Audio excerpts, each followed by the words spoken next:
America ಅಧ್ಯಕ್ಷ Donald Trump ಆಡಳಿತ ತನ್ನ ದೇಶದ ಪ್ರಯಾಣ ನಿಷೇಧವನ್ನ ಮತ್ತಷ್ಟು ವಿಸ್ತರಿಸಿದೆ. ಇತ್ತೀಚೆಗೆ ನಡೀತಾ ಇರುವ ಗಲಭೆ, ಗುಂಡು ಹಾರಿಸುವ ಪ್ರಕರಣಗಳು ಮತ್ತು ಇದರಲ್ಲಿ ಅಫ್ಘಾನ್ ರಾಷ್ಟ್ರೀಯನೊಬ್ಬನನ್ನ ಬಂಧಿಸಿದ ನಂತರ ಅಧ್ಯಕ್ಷ ಡೊನಾಲ್ಡ್ ಟ್ರಂಪ್ ಆಡಳಿತ ವಲಸೆ ನಿಯಂತ್ರಣದಲ್ಲಿ ಕಠಿಣ ಕ್ರಮಗಳನ್ನು ಮುಂದುವರೆಸಿದೆ.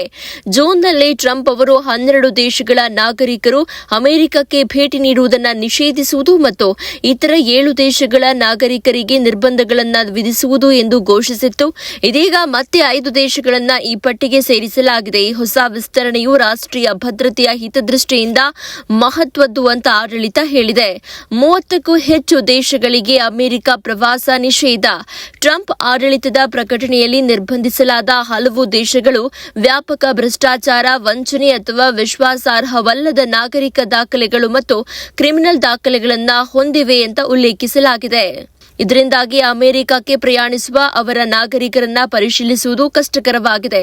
ಕೆಲವು ದೇಶಗಳಲ್ಲಿ ವೀಸಾ ಅವಧಿ ಮುಗಿದ ನಂತರವೂ ಅಲ್ಲಿ ಉಳಿದುಕೊಳ್ಳುವವರ ಸಂಖ್ಯೆ ಹೆಚ್ಚಿದೆ. ಹೊಸ ಘೋಷಣೆಯ ಮೂಲ 12 ಹೈ ರಿಸ್ಕ್ ದೇಶಗಳಾದ Afghanistan, Burma, Chad, Congo, Equatorial Guinea, Eritrea, Haiti, Iran, Libya, Somalia, Sudan ಮತ್ತು ಯೆಮೆನ್ ದೇಶಗಳ ಪ್ರಜೆಗಳಿಗೆ ಸಂಪೂರ್ಣ ನಿರ್ಬಂಧಗಳನ್ನು ಮತ್ತು ಪ್ರವೇಶ ಮಿತಿಗಳನ್ನು ಮುಂದುವರಿಸಲಿದೆ.